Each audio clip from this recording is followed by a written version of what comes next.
We forgot the signal. To those here and the millions viewing around the world, welcome. But I wanted to preface this class with just a note, okay?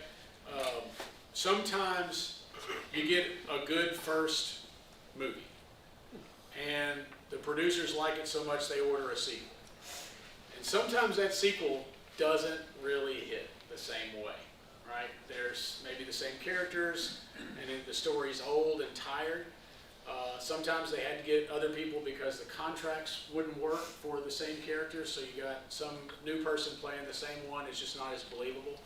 But we have tried to put a little effort into this and take it in a different way, something that was slightly lighter than heaven and hell, right? A little bit lighter, but still extremely important. And I say that slightly in jest, but also just to tell you how just enthralled Rylan and I were with the topic that we have here and how we feel like it's going to join to some of the other discussions that are going to go on with this church in the future for other classes that are coming, other studies that are coming. So we're going to try to set a little bit of a baseline with this first class just to kind of talk about the context around what it is we're trying to go through. And then we'll go to more practical application kind of classes after this. Yeah, I call it defining our terms, okay? And this was really, for me, the impetus behind this class, because we use the word love for everything. We use it a lot, and for me, it's become almost just a pretty useless word a lot of times, because I don't know what you're talking about when you say that you're loving someone, or you love something, or something is love, and it just becomes, in the American language, kind of ridiculous. But I guess you guys, I don't know if you guys have seen this. So this is from Saturday Night Live, and these guys dance to this song, What is Love? And that's the only thing I can think of when that phrase came up. I was like, it's the Night at the Roxbury guys, right? So we want to start out with your definitions of love. Let's throw them at us. Hit us with them. What do we got? Brotherly love. Brotherly love. Yeah, Thanks for writing it down. All right, we've got phileo or philia. I've got that one here. Deep friendship, affectionate love, brotherly love. Love is an emotion. Love is an emotion. Have you read the slides already? Going through our slides? Selfless action. All right. A choice. Choice. Good. To quote acapella vocal band, love is a verb. Love is a verb.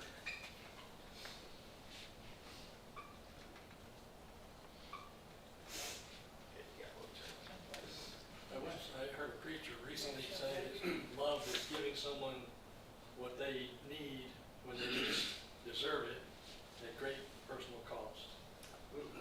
That's good.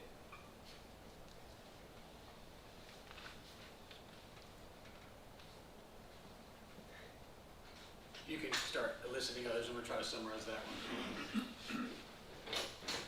How about this? You just give someone what they need. There you go. Costly grace.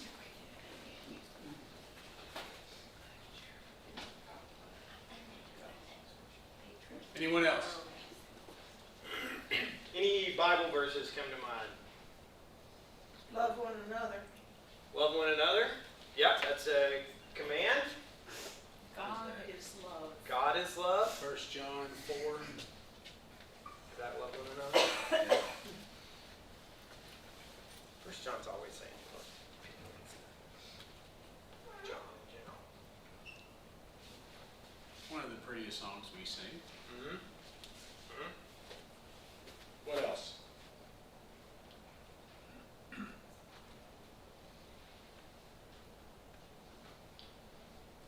How about 1 Corinthians Yeah. 13?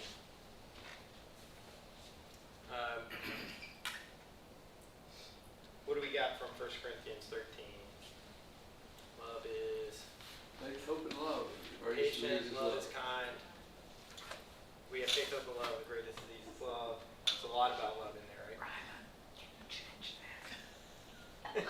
getting on the nerves of us old people. It just keeps on going. All right. I like Leviticus 19. Here, I'm going to get this one out.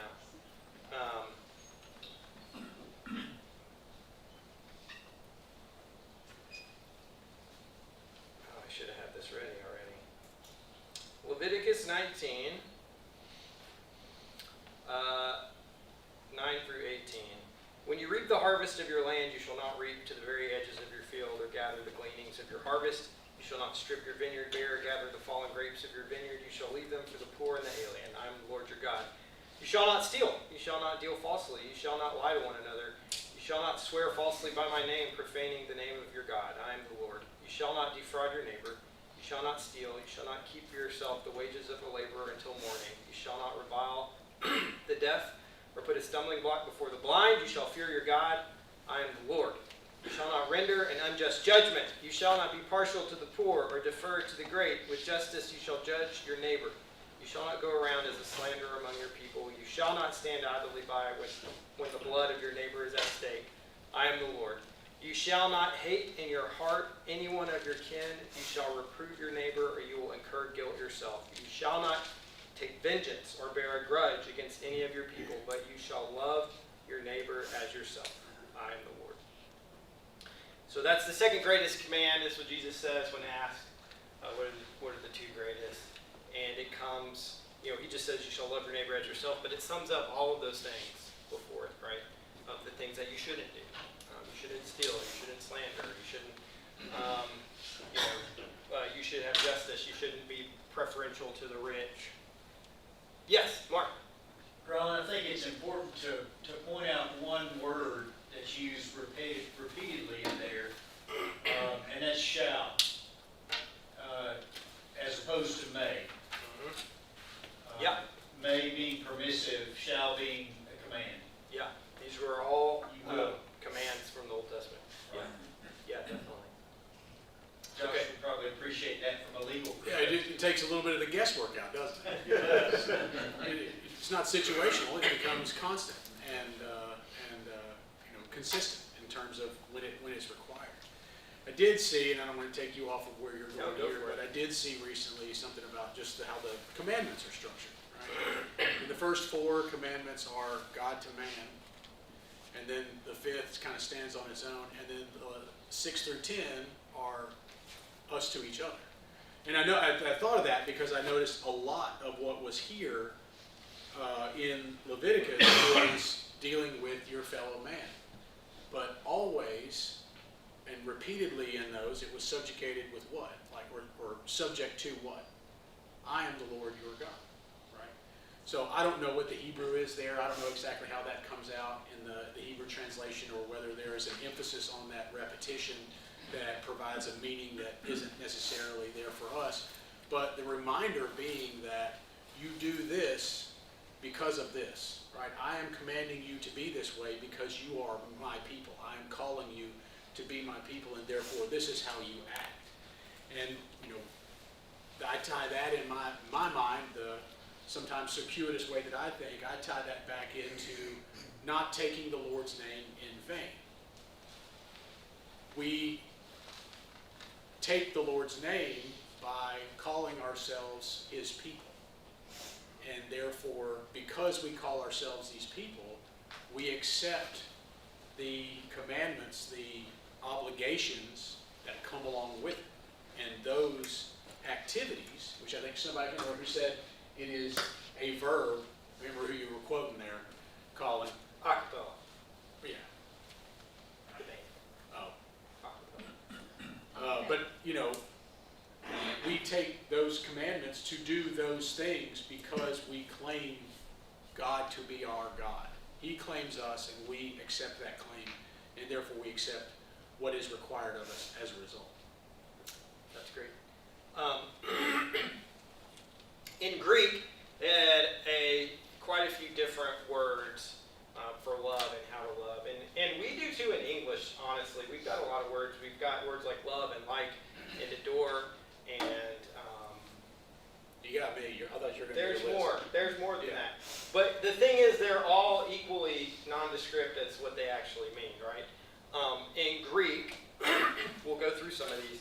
Agape, unconditional love, selfless love, the kind of love maybe we're talking about here, where God loves us. Yeah, I put it with the selfless action because that's. There it is. Yeah, I put it with selfless action here. I can't remember who recommended that, but it was the one that most closely tied to the concept of agape, I believe. Yeah. And agape is used quite frequently in association with or from the words of Christ, of Jesus. All right, and then we've got philia, or a phileo, I think, or something like where we get Philippians, where we get Philadelphia, brotherly love, right? Friendship, I think maybe would be a good word for that. But deep friendship, affectionate love.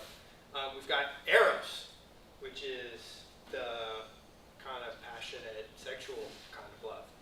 We've got now some of these I'm not really familiar with. I'm probably going to say them wrong. Storge, familial love. Pragma is an enduring, practical, or long-standing love. And I got like 4 or 5 others. I mean, they have words for hospitality, and we have some of these words too, right? But they're not all connected to love necessarily, like how the Greeks may have connected them. So, we're going to watch some. Are we ready for the videos? Yeah, I think we can move on to the videos. We're going to watch some videos of just the definitions that we found while scouring the internet of love from people in the culture. Not Saturday Night Live, not all of them anyway. We can't use them all at once. Yeah. We'll bring out more references as it goes. Yeah. And what we want to do is we want to listen to what these people are saying about love, pull out the things that are true, and maybe talk about what they're missing or maybe what is untrue about the things that they're saying. Okay? Before we start and hit play, we did try to find a happy medium on the volume. If you cannot hear it, please let us know and we'll turn it up. But we are both almost. Yeah. And none of these quotes we're not. This is not an endorsement. Endorsement, yeah. This is thought-provoking. This is things that we found that we can talk about. There's some truth in all of them, and there's maybe some untruth in all of them. But we do have to see this one more time before we go to the next slide. Okay. Thank you, Ryan. All right, ready? Love is a tremendously powerful emotion. Love is such tremendously powerful emotion that its basic intrinsic nature is it allows freedom. And being in love means living in ultimate freedom. And being in love with someone means trying to offer a similar ultimate freedom to the one you love. Okay, what do you think? I thought it was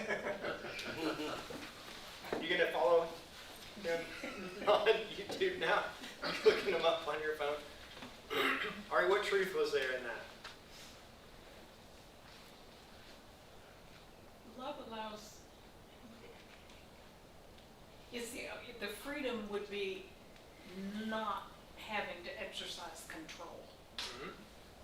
Tell me Love more someone about that. enough to give them the freedom to be themselves Yep, without trying to control, that's really good. maybe. No, that's great. I think so. I think y'all gave her a cheat sheet. She could have hacked my computer and got to the slides. It's true. That'd be a good definition of God's love to us, and He gives us the freedom to. Yeah. He does. That's really good. Yeah. And love can be emotional, right? I mean, love without any emotion seems kind of weird to me. I don't know if that's, it That doesn't seem would be like dead. like a dead kind of love. When our children would have a little wounded bird and you'd keep it and nurse it, and then they want to keep the bird, and you talk about, well, Yeah. loving that bird means letting the bird go free. Yeah. So, Yeah. that's- Okay. Very good. I got to tell the story really quickly. Yeah. All right. So we're in our backyard and we found a bunny. boys have been hitting golf balls, so they're out there going around, and we found a bunny, and it was laying down, and its eyes were closed. And so I thought, oh my gosh, I got a little basket, and I picked it up, and I put its little lifeless body into the bucket, and Charlie, middle child, loving as he is, said, can we keep it? I called my vet from back home in Gallatin, what are we gonna do with this bunny, like, what am I, you know, and it started to wake up. It starts like kind of moving around, and he's like, hey, you know, rabbits are rabbits, you can't keep that thing, like, it's not a pet, it's gonna be a mess, whatever, so we had to learn to let it go. And when we let it go, we found that just a couple of paces from where it was, there was this gold golf ball that was sitting there. And I'm not going to say how that rabbit came to be passed out in our yard, but I have my suspicion. But it helped us learn a lesson. That's tremendously powerful. Yeah. JC probably hit. JC is out there. All right. So there was some good in that. Also, maybe a little bit of a simplification of love. It's not just an emotion. It's a lot of things, right? We already talked about.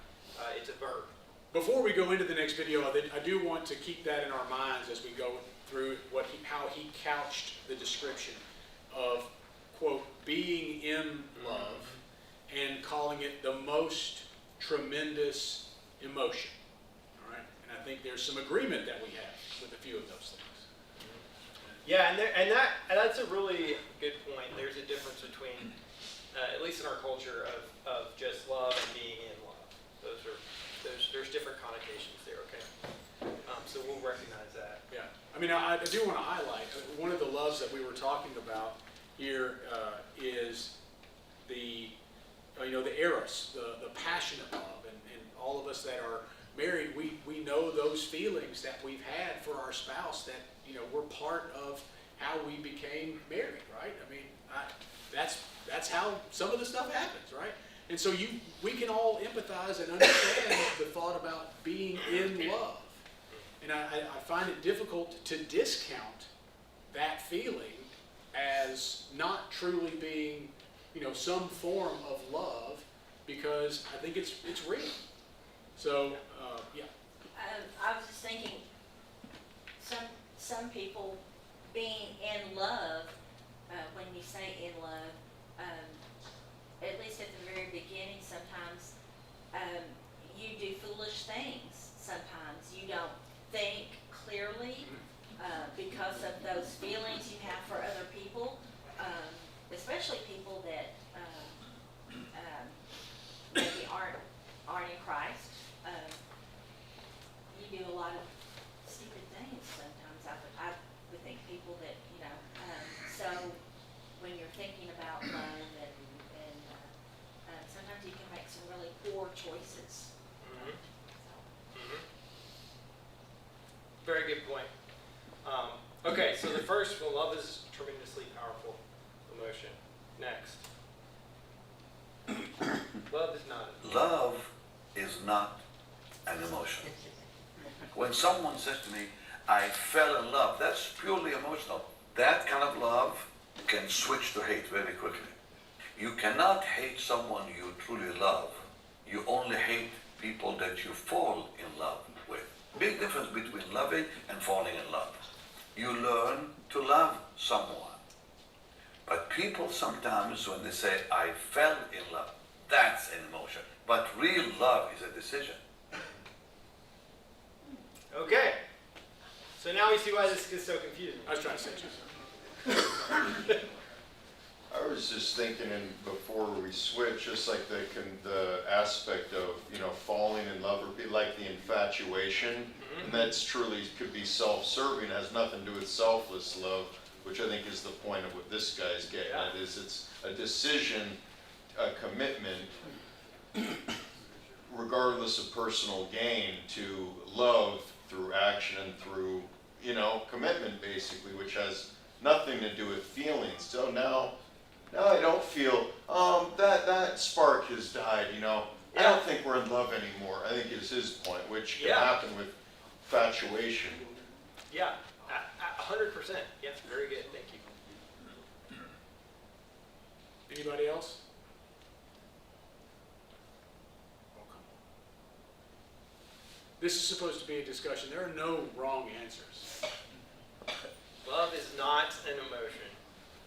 I can see, how that is, there's some truth in that. Yeah. In that if it's only emotional, when you don't feel like that emotion anymore, then it can go away.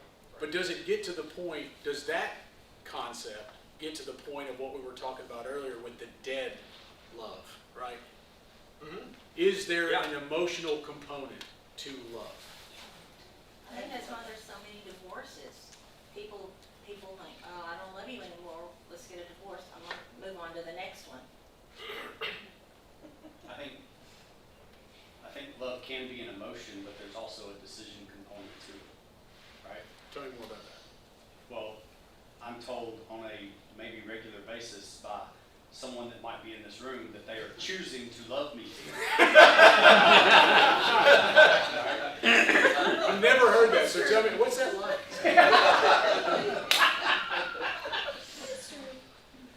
There are days I'm sure that she is just absolutely fighting mad at me, and in that moment may not love me, just like, I love you.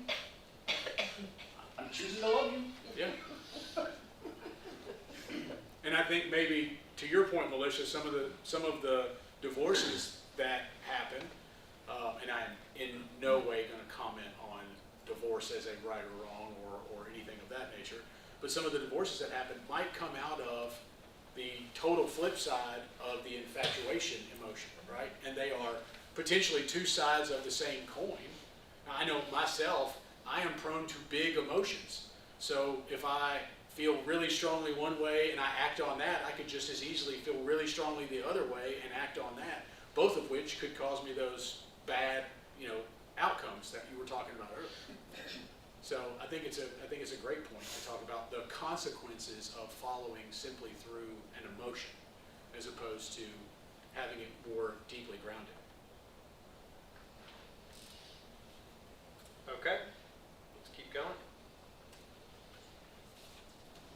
What is love? It goes back to good old Aristotle and Thomas Aquinas and Averroes and Maimonides and a lot of people in between would have defined love as to will the good of the other. That is actually the definition of what it means to be pair bonded with somebody. Feeling is evidence of love. It isn't love itself. The love is an act of will and a commitment toward another person's good. Their good as them is the way that turns out. If love were just a feeling, man, I wouldn't have been married 34 years. I would have been married 34 minutes because that's probably when we had our first big argument. So what is it? Is to will the good of the other. The trouble is that we don't have good vocabulary for it, especially in English. I mean, the fact that we got one word for love is pathetic. You can love your wife, you can love your husband, you can love your dog, you can love your job, you can love the Red Sox, you can love Chicago deep dish pizza. But if you're loving all those things in the same way, well, there's some problems here. Obviously, you don't love everything in the same way. And we have a diminished vocabulary for the thing that we most want.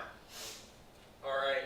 That guy talks too fast, but I could have told you without watching the video he wears glasses. He started ripping off all those other people, and I was like, nerd. Anyway, who's a big sports fan in here? Huh? Come on. It's okay. You can admit it. Right? Huge sports fan. How many times have you said the words, I love, and then insert the name of the team? And if you were standing next to your spouse when you said that, did it even make you blink? That you just said, I love a sports team, and later said, I love you to that same spouse, right? I think that is the lack of specificity in the word love, maybe one thing that he's pointing out. But I think he also talks about how we are associating this concept of love, which I think as a group of believers, we want to elevate the importance of that. And then we associate the word with something that is a lesser association or lesser feeling, and it may dilute its importance. I'm beginning to ramble. Somebody say. anything on this one? I like how he said, I think feeling or emotion is a sign of love. It's not love. It's interesting because I don't know if you can really completely just say, well, it's not part of what it is to love. But definitely, like, love includes all kinds of emotions, right? Not just happy, good emotions, but it's to will the good of the other when you have angry emotions, and when you don't have those like happy, lovey-dovey emotions that you kind of associate sometimes with love. So, The love your enemy concept. yeah. How well do we do with that? We don't. Yeah. Like, we don't. We might try to be nice, just an enemy or some, but the actual loving them, that you would really get into agape there. And there might be another word beyond agape, that We it should would talk. really be an act of the will. We should talk sometime about the difference between loving someone and being nice to someone. That seems like a good discussion to have. I'm very familiar with kill 'em with kindness, right?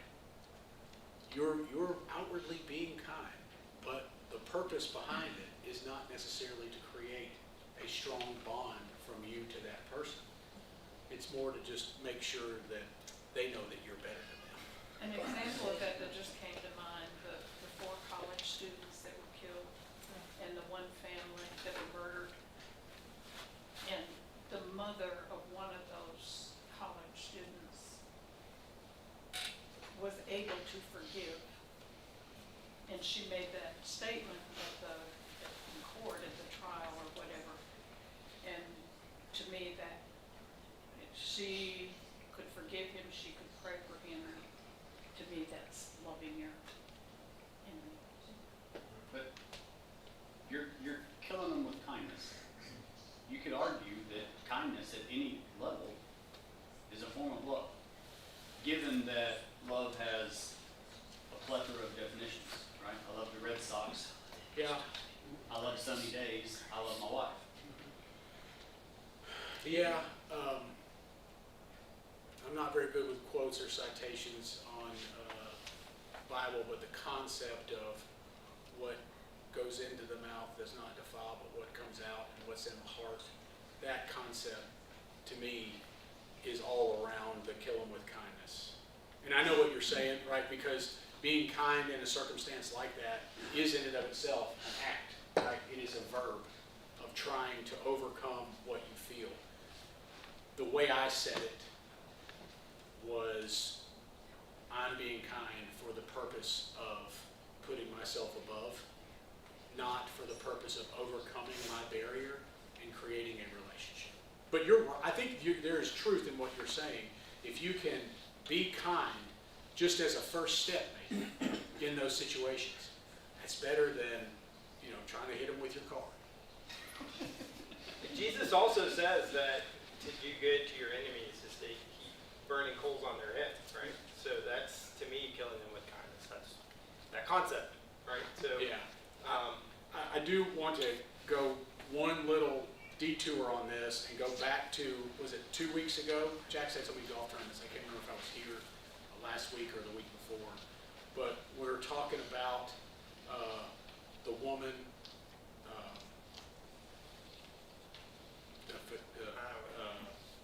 is it Phoenician woman? No, that's not it. The woman to whom he says, like, why do we give the table scraps and whatnot? Yeah, Syrophoenician woman, okay. So I read from some other author about that story, that and this is just, take this for what it's worth, that Jesus has his disciples and himself in a foreign land, right? And they are amongst foreign people to them. They are the foreigners there. No doubt, they being the disciples, had prejudices against these people, and the people that they're around have prejudices against Jesus and his disciples because they're of different nations, right? They're of different peoples. And when Jesus is saying these things to the woman, it is so out of character for what Jesus has been saying and how he is treating others, right? That the disciples are actually hearing their own prejudices unexpectedly through Jesus. And when they hear that, they hear how bad it sounds. And they may have been touched, and again, look, This is an interpretation from somebody, so just take it for what it's worth. I thought it spoke to me because I have harshly criticized a child. A couple days have gone by. The other child has then harshly criticized another one of my children, and when the child did it, I said, oh man, is that really how you want to speak to your brother? Knowing all the time that I had just spoken to his brother that way.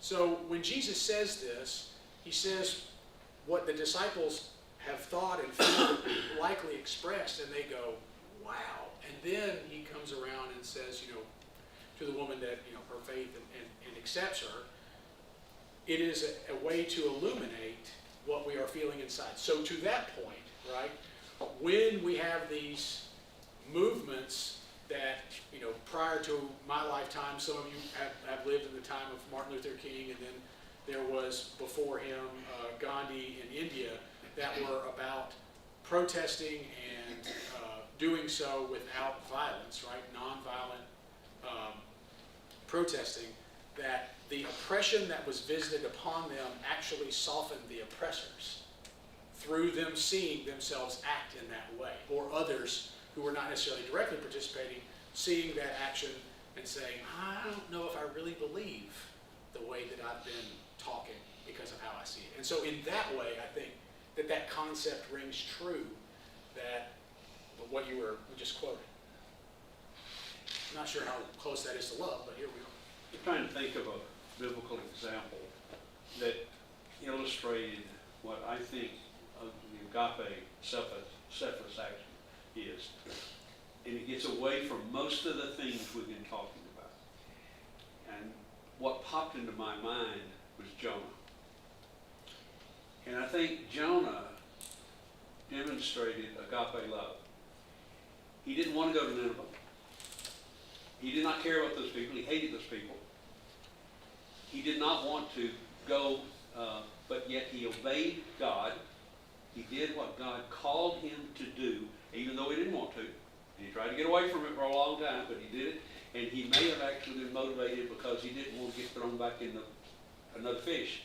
We don't really know. But he did obey God, and he carried God's message to those people. And there was no kindness, there was no feeling. The emotions that were there were negative emotions, not positive, but yet it was agape love. Yeah. He still did it, right? He still brought himself to do it. It was what they needed, and he did what was in their best interest, regardless of why he did it. He did what was in their best interest, and I think that illustrates the agape love that we're called to when it says love your enemies. And what I wrote down from what the last gentleman said was willing the good of the other. Right? Yeah. I have heard that you don't necessarily have to like somebody that has done you wrong, or you can't get along with everybody, but you should care about their soul. So you don't do anything to harm their soul or their eternal life.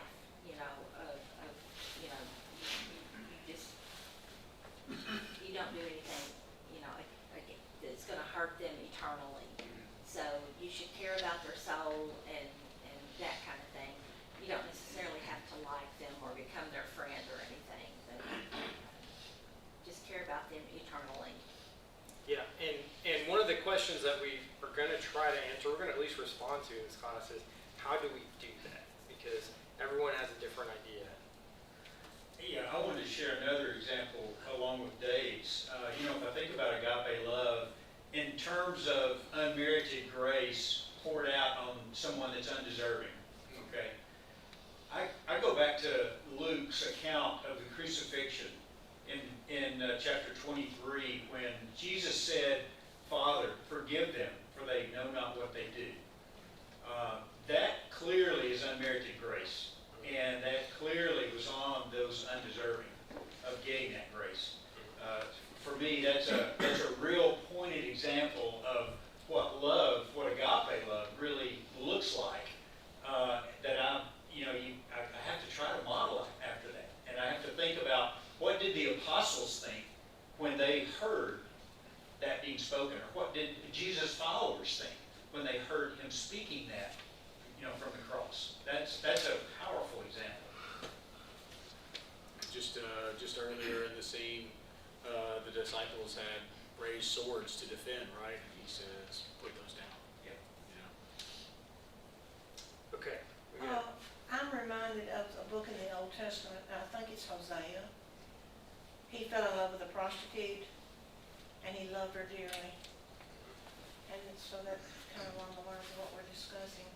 That was true love. That's a good example too, yeah. Yeah. And that represented God loving Israel, even though Right. Israel had left God. Right. Yeah. Okay, let's keep going, because we got a few of these left, and we got 15 minutes, so I think we can get through it. I was just saying, I think we should define what love is.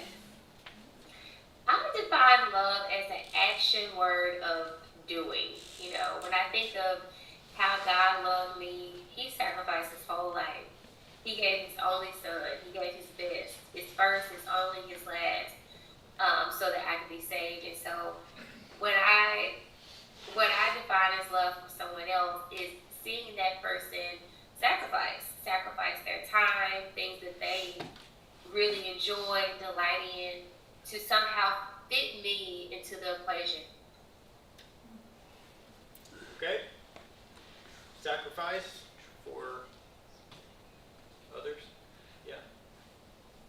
I think they're still hitting on two other key points of this, which is intent of your actions. Are your actions intended to have some kind of desired outcome for someone else? And you are making a choice. You're still making a choice to conduct those actions. So going back to Jonah and the whale, he made the choice to go and visit those people. He didn't like the choice, he did it anyway. And he did it because he had intent to try to help them. So I think you have to have intent and choice to execute those actions, regardless of which version of love we're talking about.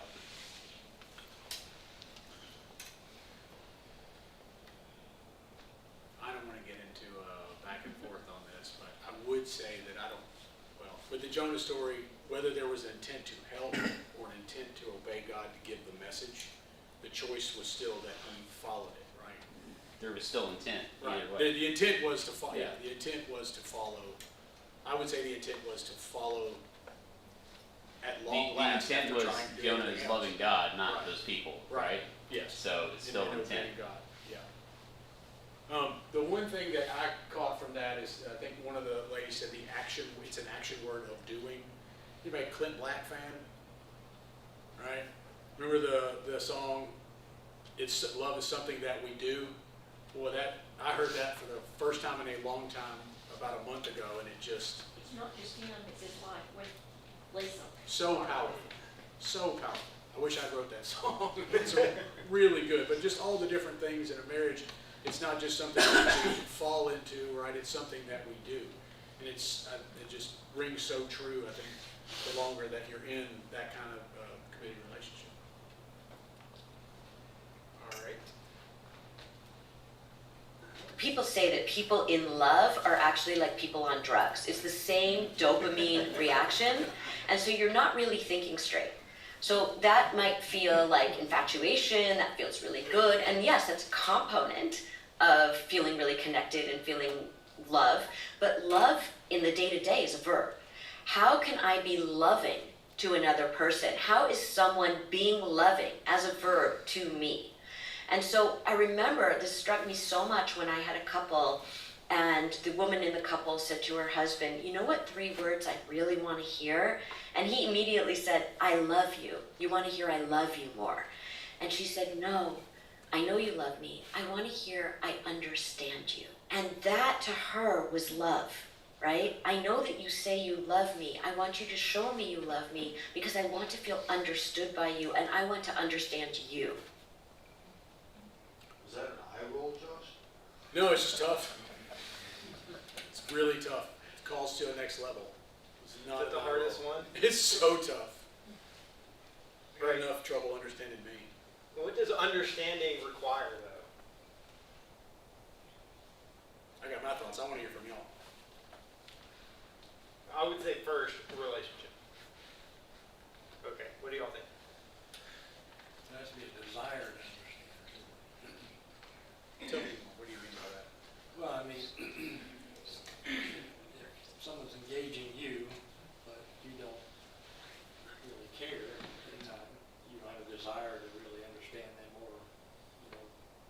let them talk and be done with it. So you first have to decide that, hey, I really want to understand where you're coming from. If you don't have that, then you're never going to get to the heart of the matter. Yeah, I think that's empathy, trying to understand where the other person is, and putting yourself in their place, understanding their circumstances or how they got there. I'm really glad you used that word, Which one? empathy. Oh, okay. Love has to be reciprocated.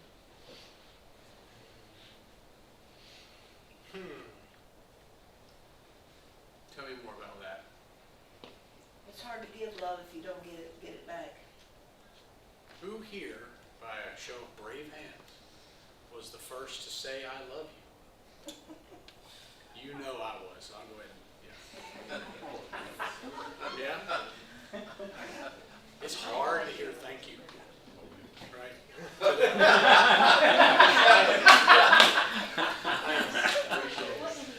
Hard to hear that. Hard to hear, I think. Right. Thank you instead of me. I said it first.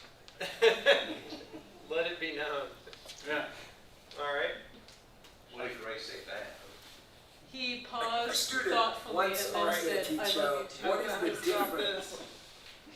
Sorry, Okay. I hit the button. A student once asked their teacher, what is the difference between I like you and I love you?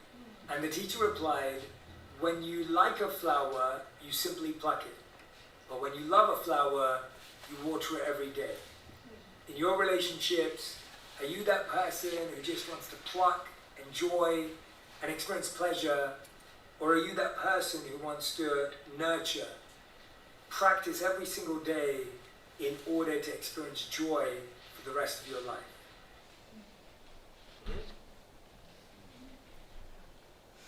Thoughts? Yeah?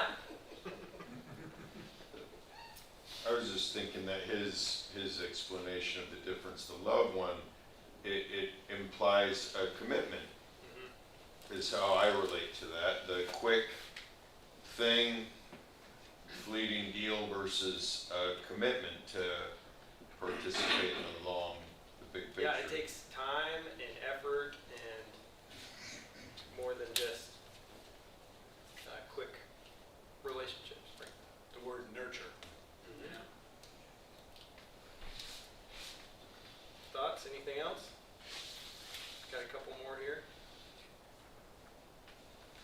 Love is not affirmation. Love is not confirmation. Love is making sure that you care so much about the other that you're willing to challenge and point out flaws when you see them and have the courage to articulate it. That's what love is. All right. That's Charlie Kirk. I found that one. That was a longer video. I had to cut it short. What do you think about that? He was shot dead. He was. For saying stuff like that. Yeah. I think that it does take courage to say a hard thing that needs to be said, even if it means that there could be disharmony temporarily or permanently. But if it's, sometimes tough things need to be said that should be said, and it could, That's really tough, yeah. Yeah, to piggyback on my husband here, I do think that, well, first of all, this topic is so complex for me. I'm having a great time, by the way. I'm not saying anything, it feels very overwhelming.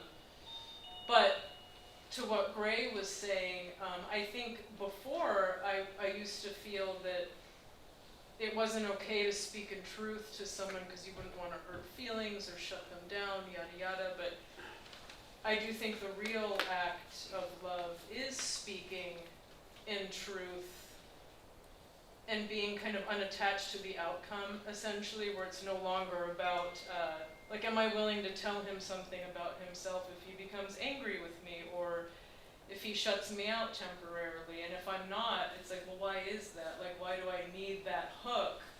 Like, what is that if I'm unwilling to roll the dice, so to speak? Do you know what I'm saying? Yes. I'm losing my words, but Yeah.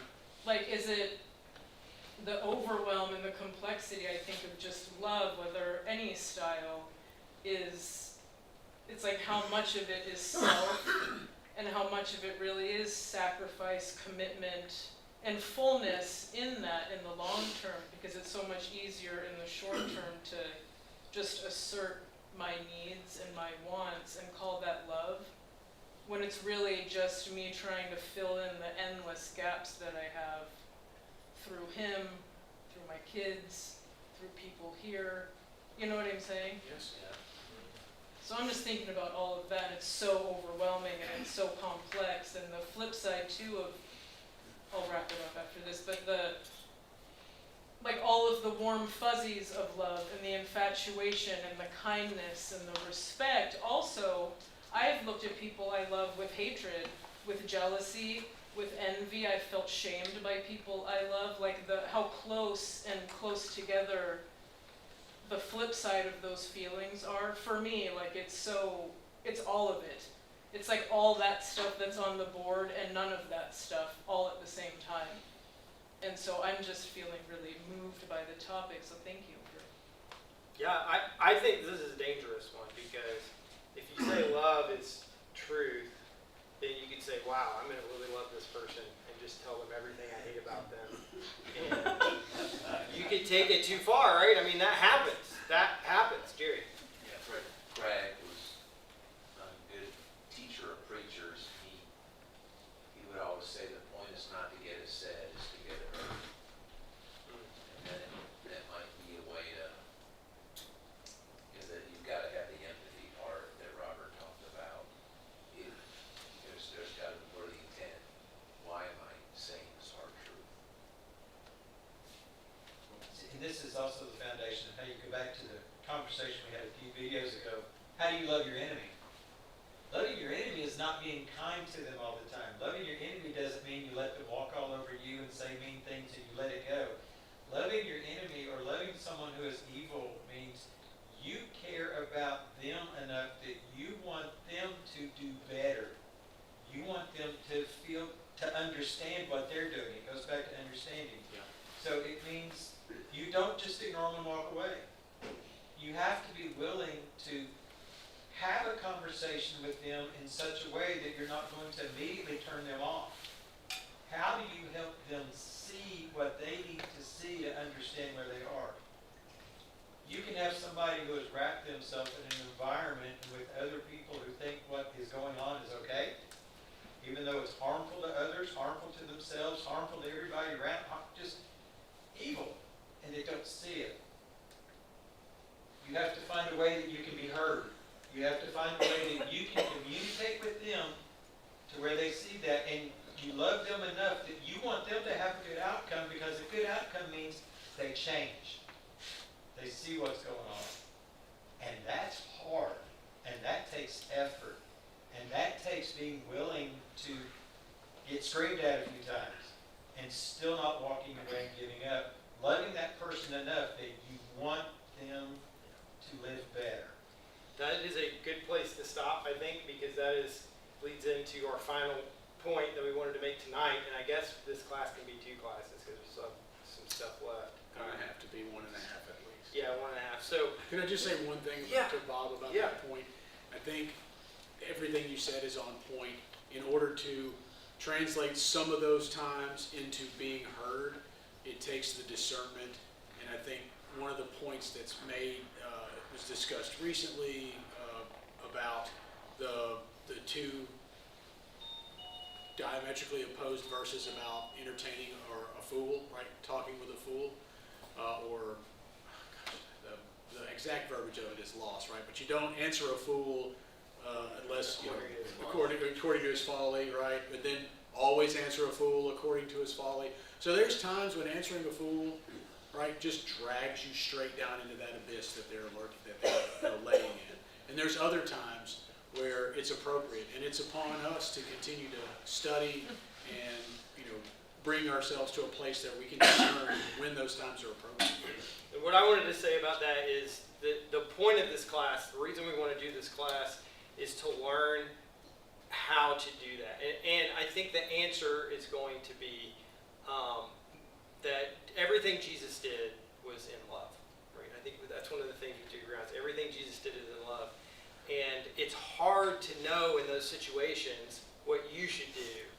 And the only way to know what you should do is to disciple at Jesus' feet and to be his disciple, okay? And that is going to lead us into what class is going to come after ours, which the Melchers are going to have a small group on practicing the way. And we really want this to lead into that small group for those people that want to join, to learn to disciple at Jesus' feet and to be like Jesus and to do the things that he would have done so that you can love like he loves. Okay. Jerry, you have the last word? No, awesome, thank you. Just one thing is, I think, when I think of how to love like Jesus loved, all the examples you gave could wrap up the different ways that Jesus showed his love. I think every single one of those areas that you showed, it's not any single one of them, it's the combination of all of it. There's some truth in everything, right, that we saw, and some things that in some simplifications, absolutely. I really like this one. We're going to show one more and then dismiss class. What is love exactly? It's putting someone's needs before yours. Wow. There we go. That was it. Okay. So here's some scriptures. We're going to talk about these next week, and then I guess after next week's class we'll have some homework. But it won't be next week. The week It'll after. be the week after next. Yeah. Right? So We're we'll gonna be talk more celebrating our about senior. this. The week after we'll have some questions. One challenge that we wanted for the class was to read parts of the gospel and things that Jesus did and define what did Jesus do to love someone in this section. So if you need some homework, you're going to go and do something, work for next class, read through a gospel just a little section at a time and ask yourself, what did Jesus do that was loving? And bring the examples back. Yeah. Okay. All right. Thank you. Thank Have a you. good week.